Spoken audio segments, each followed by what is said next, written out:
ಇಲ್ಲ, ಇರಲಿ, ಅದು ಸರ್ಕಾರದ ನಿರ್ಧಾರ ಮತ್ತು ತೀರ್ಮಾನ. ಆದರೆ ಈಗ ಕಾರ್ಮಿಕ ಅಧಿಕಾರಿಗಳು ನಿಮಗೆ ಯಾವೆಲ್ಲ ಅವಕಾಶಗಳು ಮತ್ತು ಸವಲತ್ತುಗೂ ಸರ್ಕಾರದಿಂದ ಸಿಗುತ್ತಾ ಇದೆ, ಈ ಸವಲತ್ತನ್ನು ಪಡ್ಕೊಳ್ಬೇಕಾದ್ರೆ ಏನು ಮಾಡಬೇಕು? ಗೃಹ ಕಾರ್ಮಿಕರು ಈ ಮುಂಚಿತವಾಗಿ ಸರ್ಕಾರದ ಸವಲತ್ತನ್ನು ಪಡೆಯಬೇಕಾದ್ರೆ ಪಡೆಯಲಿಕ್ಕೆ ಆಗ್ತಾ ಇತ್ತಾ?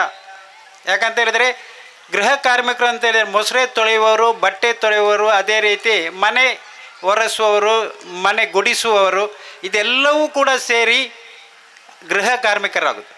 ಆದರೆ ನೀವು ಚುನಾಯಿಸಿದಂಥ ಸರ್ಕಾರದ ಮೇಲೆ ಒತ್ತಡವನ್ನು ತಗೊಂಡು ಬಂದರೆ, ನೀವು ಸಂಘಟಿತರಾಗಿ ಹೋರಾಟ ಮಾಡಿದರೆ ನಿಮಗೆ ಸವಲತ್ತನ್ನು ಪಡ್ಕೊಳ್ಳಿಕ್ಕೆ ಸಾಧ್ಯ ಅಂತೇಳಿ ಗೃಹ ಕಾರ್ಮಿಕರ ಅಂತಾರಾಷ್ಟ್ರೀಯ ಮಟ್ಟದಲ್ಲಿ ಕೂಡ ಈ ವಿಚಾರವು ದೊಡ್ಡ ರೀತಿಯಲ್ಲಿ ಪ್ರಜ್ವಲಿಸ್ತಾ ಇದೆ. ಯಾಕಂತ ಹೇಳಿದರೆ ವಿಶ್ವಸಂಸ್ಥೆಯಲ್ಲಿ ಈ ಬಗ್ಗೆ ಚರ್ಚೆ ಆಯಿತು.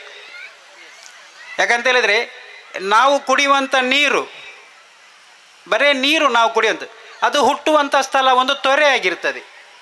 ಬರಬರುತ್ತಾ ಅದು ಎಲ್ಲಿವರೆಗೆ ಬರ್ತದೆ ಅಂತ ಹೇಳಿದರೆ ಹಳ್ಳಗಳಿಂದ ಹಿಡಿದು ತೋಡು, ನದಿ ಮೂಲಕ ಬಂದು ಸಮುದ್ರ ಸೇರ್ತದೆ. ನಮಗೆ ಕುಡಿಲಿಕ್ಕೆ ನೀರು ಸಿಗುವುದು ಮಾತ್ರ ಗೊತ್ತಾಗ್ತದೆ, ಅದು ಹುಟ್ಟುವಂಥದ್ದು ಅದು ಸಣ್ಣ ತೊರೆಯ ಮೂಲಕ. ಅದೇ ರೀತಿ ನೀವು ಕಾರ್ಮಿಕರು ನಿಮ್ಮ ಸವಲತ್ತನ್ನು ಪಡ್ಕೊಳ್ಬೇಕಾದ್ರೆ ನೀವು ಹೋರಾಟವನ್ನು ಮಾಡಲೇಬೇಕು. ಯಾಕಂತೇಳಿ ಸರ್ಕಾರ ಯಾವುದನ್ನು ಕೂಡ ಅಷ್ಟು ಸುಲಭದಲ್ಲಿ ಒಪ್ಪಿಕೊಳ್ಳೋದಿಲ್ಲ. ಸರ್ಕಾರ ಒಪ್ಪುತ್ತೆ, ಸರ್ಕಾರದಲ್ಲಿ ಇಲಾಖೆ ಇದೆ, ಕಾರ್ಮಿಕ ಇಲಾಖೆಯೊಂದಿಗೆ ಫೈನಾನ್ಷಿಯಲ್ ಡಿಪಾರ್ಟ್ಮೆಂಟ್ ಅಂತೇಳಿ, ಅದೇ ರೀತಿ ಕಾನೂನು ಇಲಾಖೆ ಇದೆ. ಇವರೆಲ್ಲ ಅಷ್ಟು ಸುಲಭದಲ್ಲಿ ಒಪ್ಪುವುದಿಲ್ಲ. ಮತ್ತು ಕಾರ್ಮಿಕರಾಗಿ ಕೆಲಸ ಮಾಡಬೇಕಾದ್ರೆ ಕಾರ್ಮಿಕ ಆ ನಾಯಕತ್ವವನ್ನು ವಹಿಸ್ಕೊಳ್ಬೇಕಾದ್ರೆ ಅದರಲ್ಲಿ ಎಷ್ಟು ಕಷ್ಟ ಉಂಟು ಅಂತೇಳಿ ಸ್ವಲ್ಪ ನನಗೂ ಗೊತ್ತು. ಯಾಕಂತ ಹೇಳಿದರೆ ಕರ್ನಾಟಕ ರಾಜ್ಯ ಮಟ್ಟದಲ್ಲಿ ನಾನು ಕೂಡ ಖಾಸಗಿ ITI ನೌಕರರ ಸಂಘದ ಸಂಘಟನಾ ಕಾರ್ಯದರ್ಶಿಯಾಗಿದ್ದೆ.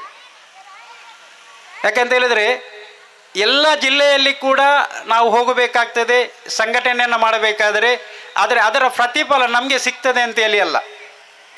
ಉದಾಹರಣೆಗೆ ಸ್ವಾತಂತ್ರ್ಯ ಬಂದಾಗ ಸ್ವಾತಂತ್ರ್ಯ ಚಳವಳಿ ಮುಂಚೂಣಿಯಲ್ಲಿ ನಿಂತವರಿಗೆ ಯಾರಿಗೂ ಕೂಡ ಸ್ವಾತಂತ್ರ್ಯ ನಂತರ ಸಿಕ್ಕಿದ ನಂತರ ಅದರ ಸುಖವನ್ನು ಪಡೆಯಲಿಕ್ಕೆ ಸಿಗಲಿಲ್ಲ.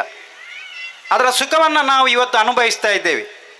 ನಮ್ಮ ಮಕ್ಕಳಿಗೆ, ನಮ್ಮ ಮನೆ ಮಂದಿಗೆ ತೊಂದರೆ ಆದಾಗ ನಮಗೆ ರಕ್ಷಣೆ ಕೊಡುವಂಥದ್ದು ಕಾನೂನು.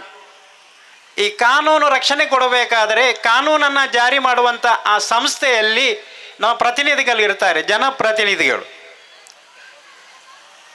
ನಾನು ಈ ಪ್ರಶ್ನೆಯನ್ನು ಕೇಳಿದರೆ, ಕಾರ್ಮಿಕ ಅಧಿಕಾರಿ ಕೇಳಿದರೆ ಅವರು ಉತ್ತರ ಕೊಡಲಿಕ್ಕೆ ಸಾಧ್ಯ ಇಲ್ಲ ಅವರಿಗೆ. ಯಾಕೆ ಅಂತ ಹೇಳಿದರೆ 1989 ಮತ್ತು 90ರ ದಶಕದಲ್ಲಿ ಜಾಗತೀಕರಣ, ಉದಾರೀಕರಣ, ಖಾಸಗೀಕರಣ ಇಷ್ಟನ್ನು ಜಾರಿಗೆ ತಗೊಂಡು ಬಂತಹ ಡಾಕ್ಟರ್ ಮನಮೋಹನ್ ಸಿಂಗ್ ಅವರು 2 ದಿವಸಕ್ಕಿಂತ ಮುಂಚೆ ಅವರು ನಮ್ಮನ್ನು ಬಿಟ್ಟು ಅಗಲಿ ಹೋದರು.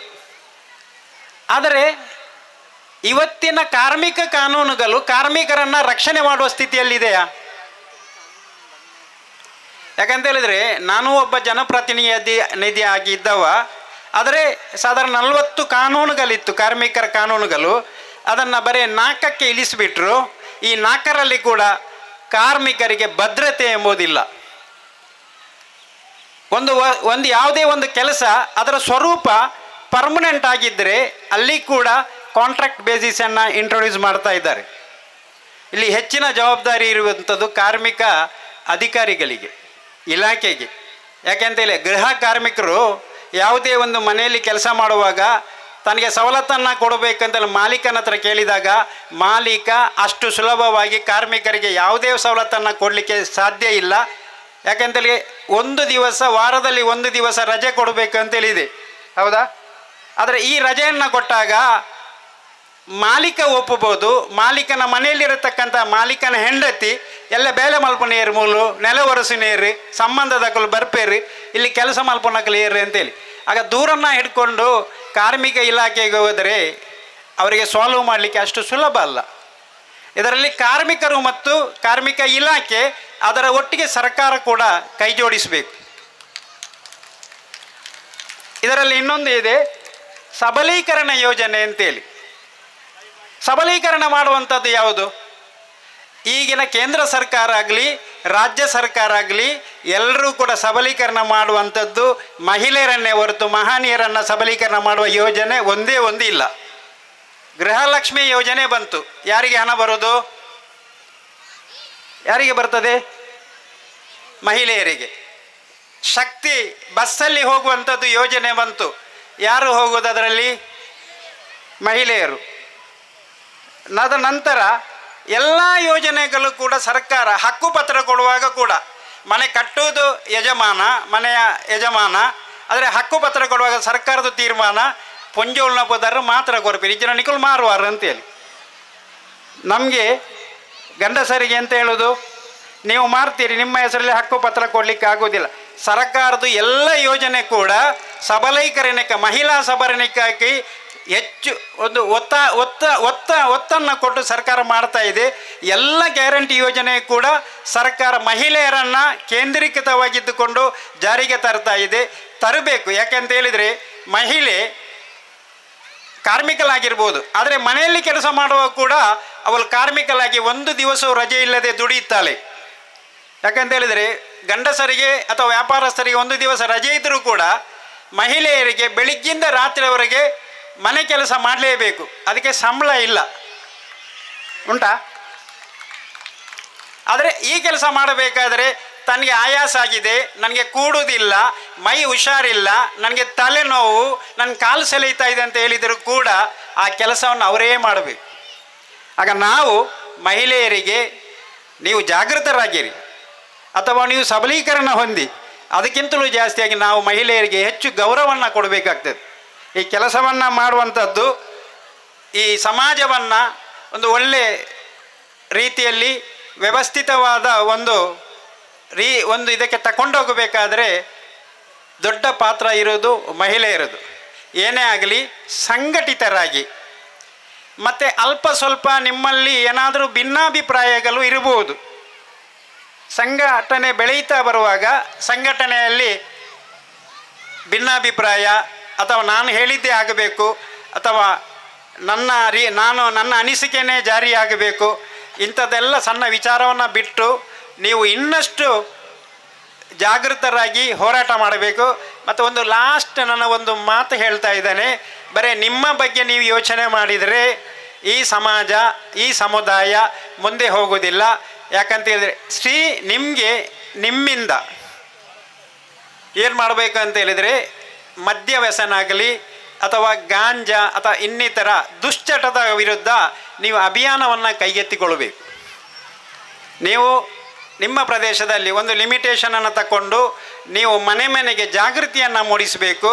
ಯಾಕಂತ ಹೇಳಿದರೆ ಹುಡುಗರು ಹೆಚ್ಚಾಗಿ ಈ ಮದ್ಯ ವ್ಯಸನಿಗಳೇ ಅದೇ ರೀತಿ ದುಶ್ಚಟಗಳಿಗೆ ಬಲಿಯಾಗ್ತಾ ಇದ್ದಾರೆ. ಅವರನ್ನು ತಡೆಯುವಂಥ ಶಕ್ತಿ ಇರೋದು ಮಹಿಳೆಯರಿಗೆ ಮಾತ್ರ. ಅದರೊಂದಿಗೆ ಸಂಘಟನೆಗಳು ಕೂಡ ನಿಮ್ಮೊಂದಿಗೆ ಕೈ ಜೋಡಿಸ್ತದೆ. ನಾವು ರಾಜಕೀಯದಲ್ಲಿ ಇದ್ದವರು ಅಥವಾ ಜನಪ್ರತಿನಿಧಿರಾಗಿದ್ದವರು ಎಲ್ಲವನ್ನ, ಈಗ ಶರತ್ ಕುಮಾರ್ ಇಲ್ಲಿದ್ದು ಕಾರ್ಪೊರೇಟರ್ ಆಗಿದ್ದಾರೆ, ಈ ಮುಂಚಿತವಾಗಿ ನಾನು ಕಾರ್ಪೊರೇಟರ್ ಆಗಿದ್ದೆ. ಇದು ಮುಖ್ಯ ಅಲ್ಲ, ನಿಮ್ಮ ಅಭ್ಯುದಯಕ್ಕಾಗಿ ನೀವು ಯೋಜನೆಯನ್ನು ಹಾಕ್ಕೊಳ್ಬೇಕು. ಸಮುದಾಯ ಮತ್ತು ಸಮಾಜ ಅಭಿವೃದ್ಧಿಗೆ ಹೆಚ್ಚಿನ ಒತ್ತನ್ನು ಕೊಟ್ಟು ಈ ಪ್ರದೇಶ, ಯಾಕೆಂತೇಳಿ ಈ ಕಾರ್ಯಕ್ರಮವನ್ನು ಯಾವಾಗ ನೀವು ಕುಂಜತ್ತಬೈಲಲ್ಲಿ ಇಟ್ಟುಕೊಂಡಿದ್ದೀರೋ ಅದೇ ರೀತಿ ಕುಂಜತ್ತಬೈಲಿ ಪ್ರದೇಶವನ್ನು ತಗೊಂಡು ಅಭಿವೃದ್ಧಿಗೆ ಹೆಚ್ಚಿನ ಒತ್ತನ್ನು ಕೊಡಬೇಕು. ಈ ಕಾರ್ಯಕ್ರಮ ಭಾಳ ಅಚ್ಚುಕಟ್ಟಾಗಿ, ಯಾಕಂತ ಹೇಳಿದರೆ ಯಾವುದೇ ಕಾರ್ಯಕ್ರಮ ಮಾಡಬೇಕಾದರೆ ಅದರ ಹಿಂದೆ ತುಂಬ ಶ್ರಮ ವಹಿಸಬೇಕಾಗ್ತದೆ. ಶ್ರೀ ಜಾಗೃತಿ ಈ ಸಂಸ್ಥೆಯ ಡಾಕ್ಟರ್ ಶಂಷಾದ್ರವರು, ಅದೇ ರೀತಿ ಇದರ ಅಧ್ಯಕ್ಷನಿಯಾದ ಶ್ರೀಮತಿ ಸೀತಮ್ಮ, ಕವಿತಾ, ಶ್ರೀರಾಮ್, ಅದೇ ರೀತಿ ಅನಿಶಾ ಸವಾದ್, ಅದೇ ರೀತಿ ನಿಮ್ಮ ಸಂಘಟನೆ ಇರತಕ್ಕಂಥ ಎಲ್ಲರೂ ಸೇರಿ ಬಹಳ ಅಚ್ಚುಕಟ್ಟಾಗಿ ನಿರ್ವಹಿಸಿದ್ದೀರಿ. ನಿಮ್ಮ ಆ ಯೋಜನೆ ಮತ್ತು ಯೋಚನೆ ಇದಕ್ಕೆಲ್ಲರೂ ಕೂಡ ದೇವರು ನಿಮಗೆ ಸಹಾಯ ನೀಡಲಿ. ಮತ್ತು ಕಾರ್ಮಿಕ ಇಲಾಖೆ ನಿಮ್ಮೊಟ್ಟಿಗೆ ಕೈ ಜೋಡಿಸ್ತದೆ ಅಂತೇಳಿ ಬಹಳ ಆತ್ಮಸ್ಥೈರ್ಯದಿಂದ ಕಾರ್ಮಿಕ ಅಧಿಕಾರಿಗಳು ಹೇಳಿದ್ದಾರೆ. ಏನೇ ಆಗಲಿ ದೇವರು ನಮಗೆಲ್ಲರಿಗೂ ಕೂಡ ಒಳ್ಳೆಯದನ್ನೇ ಕರುಣಿಸಲಿ ಅಂತೇಳಿ ಮತ್ತು ಈ ಅವಕಾಶವನ್ನು ಕಲ್ಪಿಸಿದಂತಹ ಎಲ್ರಿಗೂ ಸಂಘಟಕರು ಮತ್ತು ಎಲ್ರಿಗೂ ನನ್ನ ಹೃದಯಾಂತರಾಳದ ಅಭಿನಂದನೆಯನ್ನು ಸಲ್ಲಿಸಿ ನನ್ನ ಎರಡು ಮಾತುಗಳನ್ನು ಮುಗಿಸ್ತೇನೆ. ಜೈ ಹಿಂದ್, ಜೈ ಕರ್ನಾಟಕ.